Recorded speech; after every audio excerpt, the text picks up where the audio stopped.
신학교에 다닐 때 한 교수님이 학생들에게 신신당부하신 것이 하나 있었습니다. 수업 시간마다 이 당부를 하셨습니다. 그것은 무엇이냐면 당신들이 목사가 되거든 성도들에게 절대 바쁘다고 말하지 말아라 하는 당부였습니다. 목사가 성도들 앞에서 바쁘다고 하면 성도들이 어찌 마음 편하게 목사를 찾아올 수 있겠느냐 하는 당부였습니다. 그리고 목사가 되어서 이제 교회를 섬기고 성도를 섬기면서 이제 자연스레 이제 입에서 바쁘다는 말이 절로 나오는 제 자신을 발견하고 이제 깜짝깜짝 놀라곤 합니다. 물론 저는 항상 바쁘지 않고 싶고 그리고 바쁘지 않다고 말하고 싶은데 뭐 일이 많은 건 현실이니까요. 하지만 그래도 이제 언제든 누구든 찾아올 수 있는 그런 목사가 되고픈 소망은 항상 있습니다. 그렇다면 예수님은 이 땅에서 얼마나 바쁘셨을까요? 안타깝게도 예수님이 이 땅에서 얼마나 바쁘셨는지, 예수님이 이 땅에서 하루의 평균 수면 시간은 얼마나 되셨는지, 하루에 평균적으로 몇 명씩이나 사람들을 만나셨는지 뭐 이런 연구 자료는 하나도 남아있는 것이 없습니다. 사람들이 그런 연구는 하지 않는 모양입니다. 다만 오늘 말씀 35절을 통하여 우리는 예수께서 이 땅에서 어떤 삶을 사셨는지, 얼마나 분주한 삶을 사셨는지 우리가 적당히 눈치챌 수는 있습니다. 35절은 이렇게 기록되어 있습니다. 예수께서 모든 도시와 마을에 두루 다니사 그들의 회당에서 가르치시며 천국 복음을 전파하시며 모든 병과 모든 약한 것을 고치시니라. 예수님이 이 땅에서 하신 일을 이 35절 말씀이 요약하고 있는데 예수님은 이 땅에서 4가지 일을 주로 하셨다는 겁니다. 첫째, 두루 다니셨고, 둘째, 회당에서 가르치셨고, 셋째, 천국 복음을 전파하셨고, 넷째, 모든 병과 모든 약한 것을 고치셨다는 것입니다. 예수님의 주된 삶이 이 4가지를 하는 삶이셨다는 것인데 그래서 이 4가지가 어떤 것인지 조금만 살펴보도록 합시다. 첫째, 모든 도시와 마을에 두루 다니셨다고 합니다. 인구가 많이 있는 그런 도시에만 다니신 것이 아니라 사람이 많이 없는 그런 마을도 다니셨다는 겁니다. 물론 이스라엘이 우리가 살고 있는 미국처럼 나라가 넓지는 않지만 예수님 당시에는 온전히 걸어 다니셔야만 했으니까 상당히 많은 거리를 걸어 다니셔야만 했을 것입니다. 그래서 아마 예수님을 따라다니는 사람들은 신발끈 단단히 묶고 따라다녀야만 했을 것 같습니다. 그리고 둘째, 예수님은 가시는 곳마다 회당에서 가르치셨다고 기록되어 있습니다. 우리가 주일에 예배당에 모여서 예배를 드리듯 이 유대인들은 안식일만 되면 회당에 가서 예배를 드렸습니다. 그리고 예배를 드리면서 그들은 우리가 가진 이 성경 중에서 이제 구약 성경만을 이제 읽고 그 말씀을 묵상하고 그 말씀에 대한 해석을 이제 회당에서 듣곤 했습니다. 회당에서 주로 이제 랍비나 서기관 같은 사람들이 백성들에게, 유대인들에게 이 성경의 말씀의 의미를 해석해 주었던 것이죠. 그리고 예수께서 회당에서 가르치셨다는 것은 바로 그렇게 예수께서 이 말씀을 회당에서 풀어서 설명해 주셨다는 뜻입니다. 분명 그런 예수님의 가르침은 그 당시 서기관들이나 랍비의 가르침과는 비교도 되지 않았을 겁니다. 마태복음 7장 28절 29절에는 이런 말씀이 기록되어 있습니다. 예수께서 이 말씀을 마치심에 무리들이 그의 가르치심에 놀라니 이는 그 가르치시는 것이 권위 있는 자와 같고 그들의 서기관들과 같지 아니함일러라. 많은 사람들이 예수님의 가르치심에 놀랍니다. 권위 있는 말씀이었기 때문입니다. 기존에 이 유대인들이 회당에서 들을 수 있었던 말씀과는 차원이 다른 말씀을 예수께서 전하셨기 때문입니다. 그렇다면 예수께서는 어떻게 이렇게 회당에서 말씀을 잘 전할 수 있으셨을까요? 물론 지금처럼 신학교를 다니신 것도 아니었을 것이고 그리고 책을 많이 보신 것도 아니었을 것입니다. 하지만 분명 예수님은 많은 묵상을 하셨을 겁니다. 예수님이 새벽에 기도하시고 한적한 곳에 홀로 거하셨다는 기록이 복음서 곳곳에 남아있는데 그렇게 예수께서는 묵상과 기도의 시간을 가지셨기 때문에 사람들에게 율법을 잘 해석해서 가르치셨을 것이다 하고 생각해 볼 수 있습니다. 그랬기 때문에 예수님의 율법 해석이 많은 사람들에게 놀랍게 들렸겠지요. 그리고 예수님의 세 번째 모습은 천국 복음을 전파하신 것이었습니다. 회개하라, 하나님 나라가 가까이 왔다 하고 예수께서는 시간만 나면 말씀하셨습니다. 바로 이 말씀을 전하기 위하여 예수께서 오셨기 때문입니다. 그리고 천국에 가는 것만큼 좋은 복음은 없기 때문에 예수께서는 시간만 나면 그렇게 회개와 천국에 대한 복음을 전하셨던 것이죠.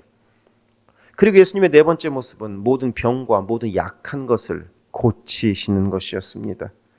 곧 육체적인 질병과 정신적인 질병을 둘 다 예수께서는 고치셨다는 것입니다. 하나님의 나라는 이렇게 회복되는 나라이다, 건강해지는 나라이다 하는 것을 예수님은 치유 사역을 통하여 실제로 보여주셨던 것입니다. 그러니 분명 예수님 주변에는 제 병도 좀 고쳐주세요, 제 아들 병도 좀 고쳐주세요, 제 딸 병도 좀 고쳐주세요 하고 부탁하고 애원하는 사람들로 인해였을 것입니다. 이렇게 예수께서는 이 땅에서 두루 다니시고 천국 복음을 전파하시고 가르치시고 고치시느라 분명 분주하고 바쁜 삶을 사셨을 것 같습니다. 예수님 주변에는 조금이라도 예수님을 만나고자 하는 사람들로 가득했을 것 같습니다. 그리고 그런 와중에도 예수님께서는 홀로 기도하시기 위하여 산으로 가실 시간을 따로 빼두시기도 했습니다. 그러니 예수님은 분명 바쁘고 분주한 피곤한 삶을 사셨을 것 같습니다. 오죽하면 파도가 몰아치는 배 안에서 고온히 주무시기까지 했겠습니까? 그런데 예수님이 그렇게 바쁘게 삶을 사셨던 데에는 다 이유가 있습니다. 그 예수님이 바쁘게 삶을 사셨던 이유가 이어지는 오늘 말씀 36절에 기록되어 있습니다. 무리를 보시고 불쌍히 여기시니 이는 그들이 목자 없는 양같이 고생하며 기진함이라. 예수님은 사람들을 불쌍히 여기셨기 때문에 그런 분주하고 바쁜 삶을 살아가셨던 것입니다. 여기서 불쌍히 여기셨다라는 말의 원어의 의미를 찾아보니까 창자가 뒤틀리는 듯한 그런 고통을 뜻한다고 합니다. 그러니까 예수님은 만나는 사람들이, 예수님의 두 눈에 보이는 사람들이 불쌍해서 견디실 수가 없었던 것입니다. 너무 안타까워 보여서, 너무 불쌍해서 그들을 보자니 내 속이 뒤틀리는 것 같은 고통이 있었기 때문에 그들을 그냥 지나치지 않으시고 두루 다니시고 가르치시고 전파하시고 고치시는 삶을 사셨던 것입니다.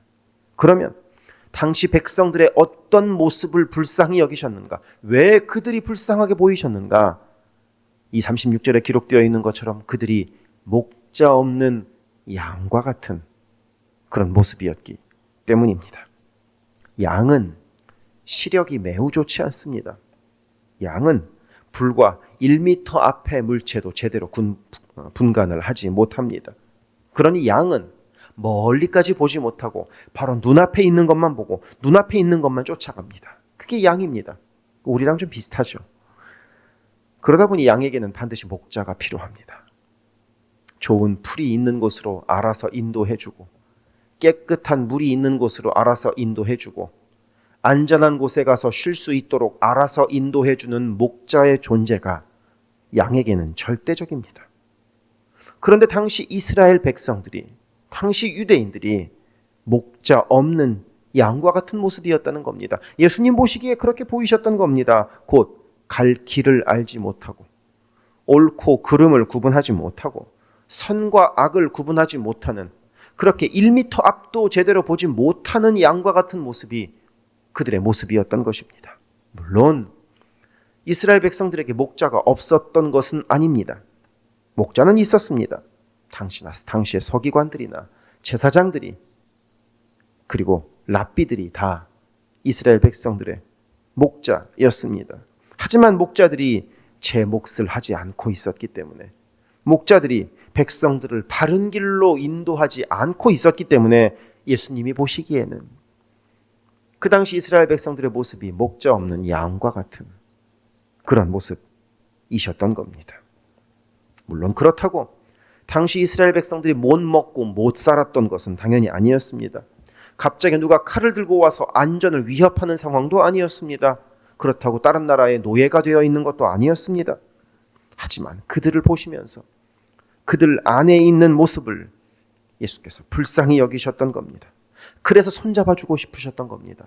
더 많이 만나주고 싶고, 더 많이 위로해주고 싶고, 더 많이 끌어안아주고 싶었기 때문에 예수님은 그 마음으로 분주하게 삶을 살아가셨던 것입니다. 그런데 문제는 예수님이 육체를 가지신 인간이셨다는 것입니다. 그러니 예수님은 때가 되면 주무셔야 했고, 그리고 갑자기 뿅 하고 순간 이동을 하실 수도 없었습니다. 그래서 오늘 말씀 37절과 38절에서 예수님은 이렇게 말씀하십니다. 이에 제자들에게 이르시되 추수할 것은 많되 일꾼이 적으니 그러므로 추수하는 주인에게 청하여 추수할 일꾼들을 보내주소서 하라 하시니라.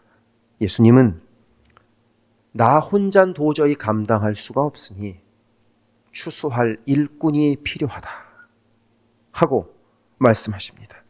추수할 것은 많되 곧 목자 없는 양과 같이 고생하며 기진하는 사람들이 너무나 많기 때문에 그래서 선한 일꾼이 와서 목자 없는 양에게 좋은 인도자가 되어주었으면 좋겠다. 목자 없는 양과 같은 사람들을 선한 방향으로 이끌어 주었으면 좋겠다. 그런 일꾼이 필요하다 하고 예수께서 제자들에게 말씀하셨던 것입니다. 그러면 여기에서 예수님은 대체 어떤 일꾼을 원하셨을까요? 맞습니다. 사람들을 불쌍히 여길 예수님과 같은 마음을 가진 그런 일꾼을 예수께서는 원하셨습니다. 예수님의 마음처럼 무리를 보고 불쌍히 여길 줄 아는 그런 일꾼이 예수님에게는 필요하셨다는 겁니다. 곧 예수 그리스도의 마음을 담은 질그릇과도 같은 그런 일꾼이 필요하시다는 뜻입니다. 어제도 함께 봤지만 오늘도 함께 보기로 합니다. 고린도후서 4장 7절 말씀입니다. 이렇게 기록되어 있습니다. 우리 같이 한번 읽을까요? 시작. 우리가 이 보배를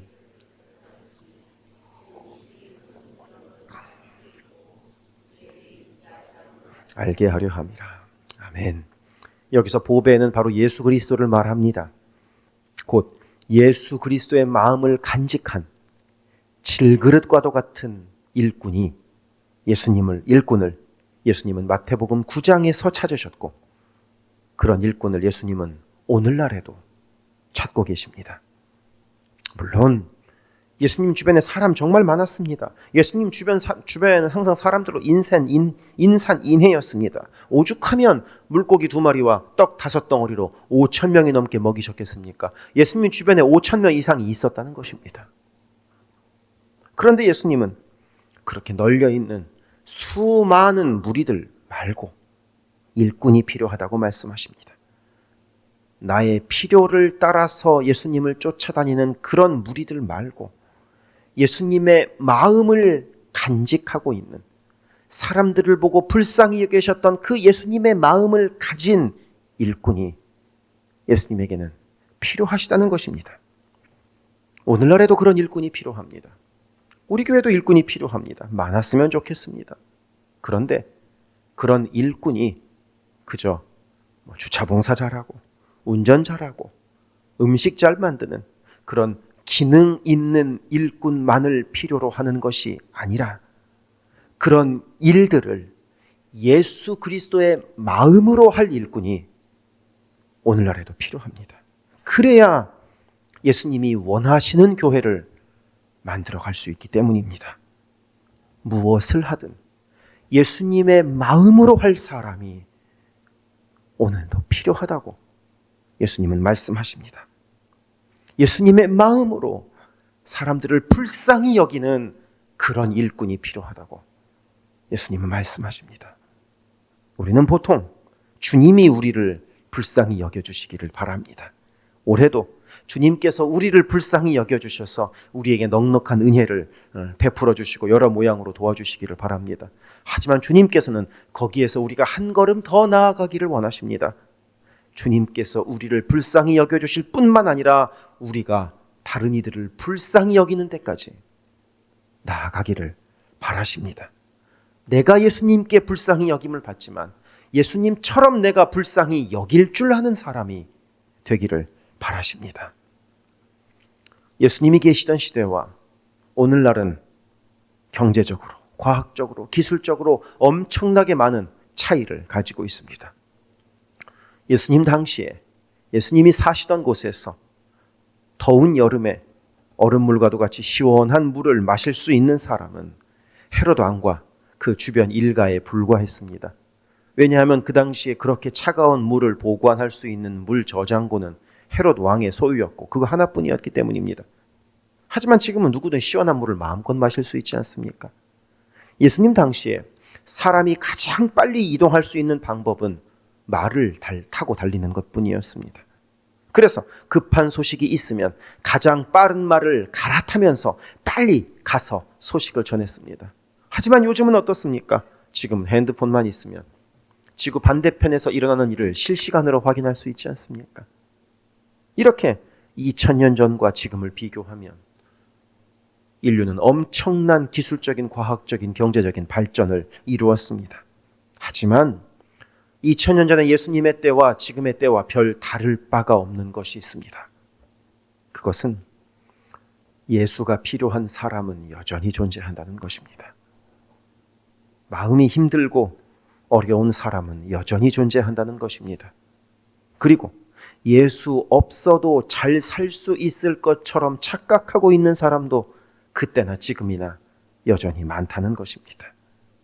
그래서 바로 예수가 2000년 전이나 오늘날이나 변함없이 인간에게 가장 필요한 존재입니다.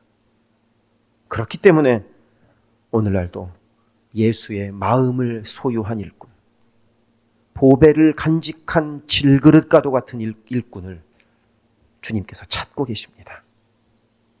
우리가 한 해를 시작하며 우리가 바로 그런 일꾼이 되기를 소원합니다. 불쌍히 여길 줄 아는 사람, 사랑을 나눌 줄 아는 사람, 그리고 무엇이든 척척 해내는 그런 일꾼을 넘어서서 예수 그리스도의 마음을 가슴에 품고 살아가는 그렇게 보배를 간직한 질그릇과도 같은 우리 모두가 되기를, 그리고 우리 교회가 되기를 주님의 이름으로 축원합니다. 기도하겠습니다.